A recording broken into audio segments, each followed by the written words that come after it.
जय हिंद दोस्तों, मैं नसीब आलम। आप सभी का स्वागत है फ्रेंड्स इंस्टीट्यूट ऑफ एजुकेशन के यूट्यूब चैनल पर। और आज हम लोग चर्चा करने वाले हैं शीत युद्ध के अगली कड़ियों की, यानी कि जहां पर हमने अंतिम के 2 वीडियो के अंदर हम लोगों ने पढ़ा था शीत युद्ध कैसे आरंभ हुआ, गुट निरपेक्ष के तहत क्या रहा और क्यूबा का मिसाइल संकट जो था वो कैसे रहा। आज हम लोग चर्चा करने वाले हैं 2 ध्रुवीय विश्व का आरंभ। हाँ जी, 2 ध्रुवीय विश्व का आरंभ। जैसे कि शब्द से हमें पता चल रहा है 2 ध्रुवीय विश्व का आरंभ, अर्थात कि पूरे विश्व के अंदर 2 धुरी बन चुका है। आइए समझते हैं धुरी क्या होता है। आपने देखा होगा साइकिल की पहिए को। साइकिल के अंदर 2 पहिए होती हैं, एक आगे और एक पीछे, और हर एक पहिए के अंदर कई सारी तिल्लियां होती हैं और वे सभी तिल्लियां एक जगह पर जाकर के केंद्रित हो जाती हैं, यानी कि उस केंद्र को हम लोग कहते हैं धुरी, जहां पर सभी तिल्लियां आकर के एकत्रित हो जाती हैं और वो पॉइंट, वो केंद्र उन सभी तिल्लियों को कंट्रोल करके रखता है। ठीक उसी प्रकार से विश्व के अंदर भी इस दौरान 2 ग्रुप बन चुका है, 2 गुट बन चुका है। एक को हम बोलते हैं सोवियत संघ और एक को हम बोलते हैं अमेरिका। यानी कि सोवियत संघ और अमेरिका के रूप में हमें 2 ध्रुव मिला, 2 केंद्र मिला। इससे पहले की अगर बात करें, फ्रांस, ब्रिटेन, वो एक धुरी था। पूरे ब्रिटेन राज करता था, उसके इर्द गिर्द सभी देश होते थे, बाकी देश नहीं होते थे। फ्रांस जब तक राज किया, पूरा विश्व के ऊपर फ्रांस का राज था, कोई दूसरा देश नहीं आता था। लेकिन इस समय की अगर हम बात करें तो इस समय हमें सोवियत संघ और अमेरिका के रूप में 2 धुरी है जिसके साथ बहुत सारे देश कनेक्टेड है। इसीलिए हम बोलते हैं 2 ध्रुवीय विश्व का आरंभ, यानी कि विश्व जो है वो 2 ध्रुव में स्पष्ट रूप से बट गया है। एक को सोवियत संघ और एक को अमेरिका हम बोलते हैं, और इस तरह से पूरा विश्व जो है 2 ध्रुव में बढ़ता हुआ नजर आ रहा है। लेकिन हम बात करते हैं कि ये 2 ध्रुवीय विश्व का जो आरंभ हुआ कैसे हुआ, क्या ऐसी कौन कौन सी गतिविधियां हुई जिससे ये पता चला कि पूरा विश्व जो है वो 2 ध्रुव में बढ़ता हुआ जा रहा है। 2 खेमों के अंदर हमारा पूरा विश्व जो है वो बढ़ता हुआ जा रहा है। इसी समय दोनों ही देश की अगर हम बात करें, साम्यवादी रूस की, सोवियत संघ की, पूंजीवादी अमेरिका की अगर हम बात करें, तो सोवियत संघ और अमेरिका ये दोनों ही अपना फैलाव करना चाह रहे थे, दोनों ही अपनी विचारधाराओं का फैलाव करना चाह रहे थे। एक साम्यवादी व्यवस्थाओं को फैलाना चाह रहा था तो दूसरा अपनी पूंजीवादी व्यवस्थाओं को फैलाना चाह रहा था। वो ये चाहता था कि मेरे साथ ज्यादा से ज्यादा देश जुड़ जाए ताकि मैं ज्यादा से ज्यादा ताकतवर हो जाऊं, और ये चाहता था कि मेरे साथ ज्यादा से ज्यादा देश जुड़ जाए ताकि मैं ज्यादा ताकतवर हो जाऊं। और इस तरह से पूरे विश्व के अंदर ये दोनों ही अपनी फैलाव की नीति को बढ़ा रहे थे। ट्रूमैन का सिद्धांत, जो कि साम्यवादी व्यवस्थाओं को रोकने के लिए बनाया गया, अमेरिका के राष्ट्रपति हैरी एस ट्रूमैन, उन्होंने एक सिद्धांत बनाया कि साम्यवादी व्यवस्थाओं को किसी तरह से फैलने से रोका जाए। हम कह सकते हैं कि ट्रूमैन का सिद्धांत वह सिद्धांत है जो साम्यवादी व्यवस्थाओं को बढ़ने से रोकने के लिए बनाया गया था। लेकिन जैसे ही ये सिद्धांत आया, वैसे ही साम्यवादियों ने पूर्वी यूरोप के अंदर, बर्लिन के अंदर उन्होंने अपनी ताकत का प्रदर्शन करना शुरू कर दिया और उन्होंने वहां पे कंट्रोल वाली नीति को अपना लिया। यानी कि पूरी तरह से बर्लिन पर साम्यवादियों ने अपना कंट्रोल स्थापित कर लिया। अब जैसे ही बर्लिन पे कब्जा हो गया, जैसे ही बर्लिन को उन्होंने कंट्रोल किया, वहां से अपनी सेना को हटाने से मना कर दिया, वैसे ही अमेरिका ने भी अपनी व्यवस्थाओं को बढ़ाना शुरू किया, अपनी गठबंधनात्मक नीति को बढ़ाना शुरू किया। और उन्होंने क्या किया, जो यूरोप का पश्चिमी भाग था उन सभी के साथ मिलकर के अपना एक संगठन बनाना शुरू कर दिया। यानी कि हम ये कह सकते हैं कि ये दो ध्रुवीय विश्व का आरंभ अगर देखा जाए तो सबसे पहले ये होता है यूरोप की धरती से, यूरोप के अंदर से। यूरोप का जो पूर्वी हिस्सा था वो चला गया सोवियत संघ के नियंत्रण में, और जो यूरोप का पश्चिमी हिस्सा था ये आ गया अमेरिका के नियंत्रण में। यानी कि यूरोप का पूर्वी भाग सोवियत संघ के खेमे में, यूरोप का पश्चिमी भाग अमेरिका के खेमे में। इसीलिए आप जब एनसीईआरटी को पढ़ेंगे तो वहां पर पूर्वी गठबंधन और पश्चिमी गठबंधन के नाम से आपको एक लाइन मिलेगी। तो पूर्वी गठबंधन साम्यवादी वाली गठबंधन को बोला जाता है, और वो इसीलिए बोला जाता है क्योंकि यूरोप का पूर्वी हिस्सा जो था वो साम्यवादियों के साथ चला गया, इसीलिए साम्यवादी व्यवस्था और सोवियत संघ वाली गठबंधन को पूर्वी गठबंधन, जबकि यूरोप का पश्चिमी हिस्सा जो था वो अमेरिका के साथ आ गया, इसीलिए इसको जो है वो पश्चिमी गठबंधन के नाम से जाना गया। लेकिन एक गठबंधन की स्थापना कर दी। ऐसा नहीं था कि इससे पहले यूरोप के अंदर कोई सैनिक गठबंधन नहीं था। इससे पहले भी 1948 के अंदर सैनिक संधि हुआ था यूरोप के 4 देशों ने मिलकर के, जिसके अंदर आप बेल्जियम की बात कर सकते हैं, नीदरलैंड की बात कर सकते हैं, फ्रांस और ब्रिटेन, ये चारों ने मिलकर के जो बेल्जियम है उसकी राजधानी ब्रुसेल्स में इन्होंने एक संधि किया था, ब्रुसेल्स संधि। 1948 की बात है, जहां पर यूरोप ने, ये 4 देशों ने मिलकर के एक सैनिक गठबंधन बनाया। लेकिन ये सैनिक गठबंधन इतना मजबूत नहीं था कि साम्यवादियों को रोक सके, इसीलिए अमेरिका कोई देरी नहीं करना चाहता था। वो ये नहीं चाहता था कि साम्यवादी अपना विस्तार कर ले और मैं यहाँ से देखता रह जाऊँ, यूरोप का भाग हमारे हाथ से निकल जाए। इसीलिए अमेरिका ने यूरोप के 12 देशों को मिला करके एक सैनिक संगठन 1949 में 4 अप्रैल को स्थापित कर दिया, जिसका नाम था नाटो, उत्तरी अटलांटिक संधि संगठन।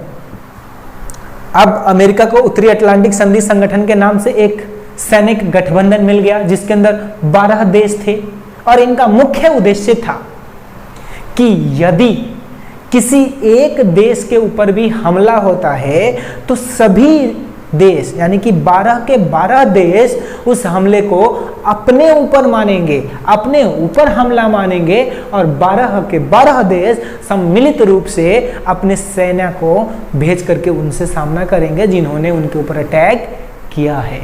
ये उनका मुख्य उद्देश्य था। इसके अलावा और भी बहुत सारे उद्देश्य थे जो आपके स्क्रीन पर दिखाई दे रहा है, आप उनको नोट डाउन कर सकते हैं। लेकिन आप कक्षा 12th क्लास के हिसाब से देखते हैं तो इतना इनफ है नाटो के बारे में। सबसे पहली बात फिर से देखिए, नाटो की स्थापना 4 अप्रैल 1949 को। नाटो को नेतृत्व कौन ले रहा है, कौन दे रहा है उसको नेतृत्व? तो अमेरिका। नाटो में कितने देश शामिल हैं? तो उस समय 12 देश शामिल थे।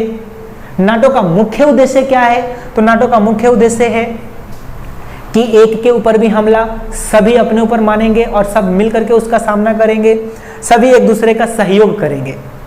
जैसे ही ये हुआ वैसे ही अमेरिका रुका नहीं, वो अपने विस्तार को एशिया के अंदर भी फैलाना चाहता था, और 1954 में एशिया के अंदर भी उन्होंने सीटो के नाम से एक सैनिक गठबंधन की स्थापना कर दी। आप देख रहे हैं south east Asian treaty organization, दक्षिणी पूर्वी एशियाई राष्ट्रों का संगठन उन्होंने एक बनाया, एक स्थापना किया, ताकि जो साउथ ईस्ट एशिया है उनके देश उसके अंदर आ जाए, और लगभग 8 देश उसके अंदर जो है वो शामिल था। तीसरा गठबंधन उन्होंने 1 साल बाद यानी कि 1955 में उन्होंने तीसरा सैनिक गठबंधन बना दिया, जिसका नाम उन्होंने रखा सेंटो, सेंट्रल ट्रीटी ऑर्गेनाइजेशन, केंद्रीय संधि संगठन, जिसके अंदर 5 देश शामिल था। आप देख रहे हैं ये 5 के 5 देश। नाम अगर आप याद कर सको तो बहुत बढ़िया बात है, उनको मैप में देख सको तो बहुत बढ़िया बात है, अन्यथा आपको इतना मालूम होना चाहिए कि सीटो और सेंटो ये दोनों ही पूर्वी गठबंधन के नहीं, पश्चिमी गठबंधन के देशों के साथ, यानी कि जो अमेरिका है उनका ये गठबंधन है, उनका ये सैनिक गठबंधन है, नाटो, सीटो और सेंटो। जैसे ही सेंटो की स्थापना होती है वैसे ही साम्यवादी देशों ने भी अपने विस्तार को बढ़ाया और उन्होंने भी कहा कि हमें भी एक सैनिक गठबंधन बनाना चाहिए। और उसी साल 1955 में ही पोलैंड की राजधानी वार्सा के अंदर इन्होंने अपनी एक सैनिक गठबंधन बना दिया। आइए देखते हैं, सबसे पहले बात करेंगे कि जो वार्सा संधि है, अगर हम कहें कि इसकी स्थापना कब हुई तो इसकी स्थापना 1955 के अंदर हुई है। इसका नेतृत्व कौन कर रहा है, तो इसका नेतृत्व जो है वो सोवियत संघ कर रहा है। और इसका मुख्य उद्देश्य क्या है, तो वार्सा का मुख्य उद्देश्य था यूरोप के अंदर नाटो का सामना करना। एक बार फिर से देखते हैं इनकी विशेषताओं को। वार्सा की स्थापना 1955 में होती है। इसका नेतृत्व करने वाला देश सोवियत संघ है। इसके अंदर इसका मुख्य उद्देश्य है यूरोप के अंदर किसका सामना करना, नाटो का सामना करना। तो इस तरह से ये 4 सैनिक गठबंधन पूरे विश्व के अंदर बना और पूरे विश्व को 2 खेमों में स्पष्ट रूप से बांट दिया। एक खेमे को पूर्वी गठबंधन और एक खेमे को पश्चिमी गठबंधन के नाम से हम जानते हैं। और जो विचारधाराओं की लड़ाई थी, जो सैनिक गठबंधनात्मक की जो लड़ाइयाँ थी वो थमी नहीं और ज़्यादा यहाँ से मुखर हो गई और ज़्यादा यहाँ से बढ़ जाती है। और जैसे ही ये मुखर होता है वैसे ही पूरे विश्व के अंदर एक और ग्रुप था जो इन सभी चीज़ों से बहुत ज़्यादा चिंतित थे। वे ग्रुप थे नव स्वतंत्र देश जो अभी अभी ब्रिटेन और फ्रांस से आज़ाद हुए थे। इनको ये चिंता थी कि यदि हम इन दोनों में से अगर किसी भी देश के साथ मिलते हैं तो फिर हमारी आज़ादी का मतलब क्या रहा। हम तो अभी अभी एक देश का गुलाम थे, वो हमारे ऊपर जो है वो शासन करते थे, हम उनके नियमों को मानते थे। और यदि हम फिर से इन दोनों के बीच में मिल जाएं, चाहे वो सोवियत संघ के साथ मिले चाहे अमेरिका के साथ मिले, तो हमारी आज़ादी तो फिर से खत्म हो जाएगी। हमें फिर से इन दोनों की कठपुतली बन के रहना पड़ेगा, हमें फिर से इन दोनों के नियमों को मानना पड़ेगा। हमारी विदेश नीति हमारे हाथ में तो रहेगी ही नहीं, हमें इनकी ही मान करके चलनी पड़ेगी। इन देशों के साथ क्या हुआ, क्या ये स्वतंत्र रह पाए या नहीं रह पाए, इसकी चर्चा करेंगे हम लोग आने वाले वीडियो के अंदर। आज हमें इतना चर्चा करना है कि स्पष्ट रूप से विश्व जो है वो दो खेमों में, 2 ध्रुव में बढ़ चुका था। और यहां से शुरुआत होता है, ये खत्म नहीं हुआ, यहां से शुरुआत हुआ। लेकिन 1-2 घटना का जिक्र आता है कि सोवियत संघ और चीन के बीच में 1950 के अंदर एक थोड़ा सा अनबन होता है और 1969 के अंदर उन दोनों के बीच में एक छोटे से भूभाग को लेके युद्ध भी होता है और ये दो साम्यवादी देशों के बीच में मनमुटाव हो जाता है। और इस तरह से जो ताकतवर गठबंधन, जो सैन्य गठबंधन था, वो धीरे धीरे धीमे पड़ते हुए चले जाते हैं। अब यहां से 2 प्रश्न आता है। पहला प्रश्न ये आता है कि छोटे देश महाशक्तियों के साथ गठबंधन क्यों बना रहे थे, और दूसरा आता है कि महाशक्तियां छोटे के साथ क्यों बना रहे थे। तो पहले की चर्चा करते हैं कि छोटे देश महाशक्तियों के साथ गठबंधन क्यों बना रहे थे। जो बहुत सारे छोटे देश है वो महाशक्तियों के साथ गठबंधन क्यों बना रहे थे। पहला कारण, छोटे देश महाशक्तियों के साथ गठबंधन। तो पहला कारण था आर्थिक मदद, यानी कि जो महाशक्तियां थी वो छोटे देशों को आर्थिक मदद देती थी। दूसरा, उनके जो प्रतिद्वंदी थे, उनके प्रतिद्वंदियों से उनको सुरक्षा का वायदा देता था। मान लो कि आपके कोई दुश्मन है, जैसे मान लो आपके पड़ोसी आपको बहुत ज़्यादा तंग करते हैं, लेकिन आप ही के मोहल्ले में एक बहुत ज़्यादा दबंग व्यक्ति है और उस पड़ोसी को ये मालूम चलता है कि आपका रिश्ता उस दबंग के साथ है, तो वो पड़ोसी क्या आपको तंग करेगा? कतई नहीं तंग करेगा। वो कहेगा कि अरे भाई ऐसे ही इसका उस दबंग के साथ उठना बैठना है और अगर मैंने इसको तंग किया तो हमें तो वो उठा के ले जाएंगे। तो यहाँ पर सेम वही था कि जो छोटे देश थे वो महाशक्तियों के साथ इसलिए मिल जाते थे क्योंकि उनके जो दुश्मन थे, उनके जो प्रतिद्वंदी थे, उनसे सुरक्षा का वादा मिलता था। तो पहला कारण क्या था? आर्थिक मदद। दूसरा कारण क्या था? प्रतिद्वंदियों से सुरक्षा का वादा। और तीसरा सैनिक और सैनिक साजो सामान यानी कि हथियार वगैरह जो है वो छोटे देशों को महाशक्तियों के साथ मुहैया करवाया जाता था। तो ये तीन मुख्य कारण हैं। पहला आर्थिक मदद, दूसरा प्रतिद्वंदियों से सुरक्षा का वायदा, तीसरा सैनिक मदद, चौथा कूटनीतिक और राजनीतिक मदद भी जो है वो महाशक्तियों के द्वारा छोटे देशों को उपलब्ध करवाया जाता था। अब प्रश्न आता है कि सर छोटे देश महाशक्तियों के साथ मिलते हैं, ये हमें समझ में आ रहा है, लेकिन महाशक्तियों के पास तो ऑलरेडी अपने आप बहुत ज्यादा हथियार है, उनके पास बहुत साजो सामान है, फिर उनको छोटे के साथ मिलने का क्या कारण है? क्यों छोटे देशों के साथ वो महाशक्तियां मिलती थी?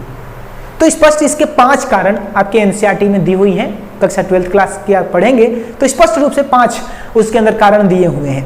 पहला कारण है मुख्य संसाधनों के लिए, यानी कि जो महाशक्तियां थी वो छोटे देशों के साथ इसलिए मिलते थे ताकि उनको महत्वपूर्ण संसाधन जो है वो उपलब्ध हो सके। दूसरा अपने सैनिक ठिकाना बनाने के लिए। आपको याद है क्यूबा का मिसाइल संकट, वहां पर भी सैनिक ठिकाना बनाने के लिए ही ये सभी वो संकट उत्पन्न हुआ था। तो सैनिक ठिकाना बनाने के लिए भी छोटे देश महाशक्तियां छोटे देशों के साथ गठबंधन करती थी। तीसरा पॉइंट है अपने सैनिकों को, अपने गुप्तचरों को एक स्थान से दूसरे स्थान पर भेजने के लिए भी वो छोटे देशों को अपने साथ मिलाती थी।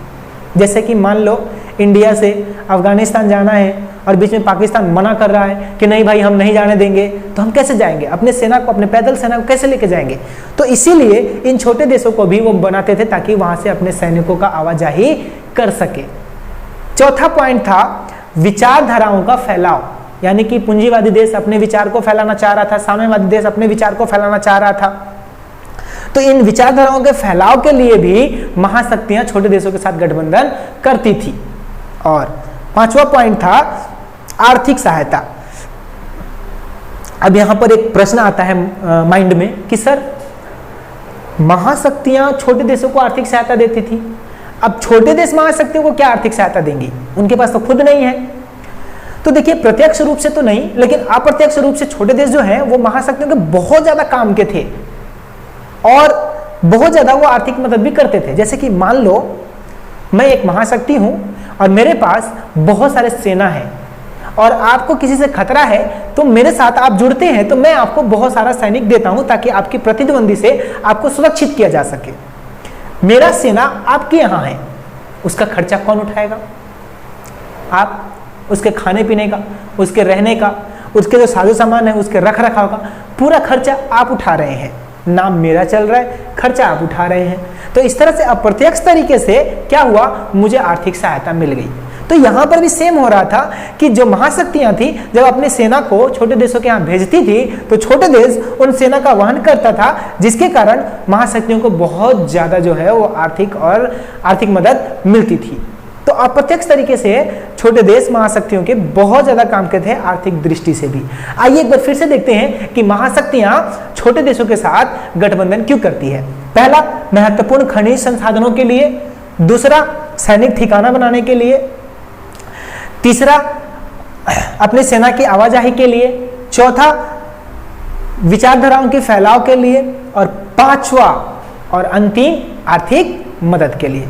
तो इस तरह से महाशक्तियां छोटे के लिए और छोटे देश महाशक्तियां इन दोनों के लिए ही ये बहुत ज्यादा महत्वपूर्ण थे। और एक चीज और, छोटे देश इनके साथ मिलते ही इसीलिए थे, वो अपनी पहले ही गणित फिट कर लेते थे कि मैं उधर जाता हूं तो मुझे कितना फायदा मिलेगा, इधर आता हूं तो कितना फायदा मिलेगा, और इसी गणित को मिला करके ही वो क्या करते थे, ये दोनों में से किसी एक गुट के साथ मिल जाते थे। आज की वीडियो में इतना ही। आने वाले क्लासेस के अंदर जो है हम लोग उस घटना की चर्चा करेंगे जिसमें नव स्वतंत्र देश जो रह जाता है उनके साथ क्या हुआ, क्या वो इन दोनों में से किसी एक ग्रुप के साथ मिलते हैं या नहीं मिलते, इन सभी की चर्चा करेंगे हम आने वाली वीडियो के अंदर। तो आप सभी से अनुरोध है कि लगातार जो वीडियो हम पहुंचाने की प्रयास कर रहे हैं उसको आप देखते रहे। हाँ, हम सभी पाठ के एक एक बिंदु को तो कवर नहीं कर पा रहे हैं, लेकिन जितना इंपॉर्टेंट टॉपिक्स उस चैप्टर के अंदर है, जहां से एनसीईआरटी और जहां से सीबीएसई जो है प्रश्नों को पूछता है, उन प्रश्नों को यहाँ पर हम लोग जरूर सॉल्व करवाएंगे। आने वाले टाइम में जितने भी तकनीकी गड़बड़ियां हैं उन सबको ठीक किया जाएगा। और यदि आप में से कोई भी एक्सपर्ट जिनको ये मालूम है कि वीडियो को और कैसे अच्छा बनाया जा सकता है, तो आप नीचे लिखे कॉन्टैक्ट नंबर पे कॉन्टैक्ट करके आप ये बता सकते हैं, सुझाव दे सकते हैं। आपके सुझाव हमारे लिए बहुत इंपॉर्टेंट होगा। और यदि वीडियो चाहते हैं किसी तरह से बनते रहें तो नीचे कमेंट जरूर करें। और यदि कोई भी प्रश्न आपके मन में है इस टॉपिक से संबंधित, या कोई भी डाउट आपको नहीं समझ में आया, डाउट है, तो आप कमेंट बॉक्स में लिखें। अगली वीडियो में सबसे पहले आपको डाउट क्लियर किया जाएगा और उस डाउट के बाद जो है आगे की वीडियो डाली जाएगी। आप सभी घर में रहें, सुरक्षित रहें। अभी और 17 तारीख तक जो है लॉकडाउन को बढ़ा दिया गया है, तो घबराएं नहीं। हमारे पास एक अवसर है, एक अपॉर्चुनिटी है, उसको भुनाएं, उसको इस्तेमाल करें, अवसर की तरह इस्तेमाल करें। घर में रहे, सुरक्षित रहे। जय हिंद, जय भारत।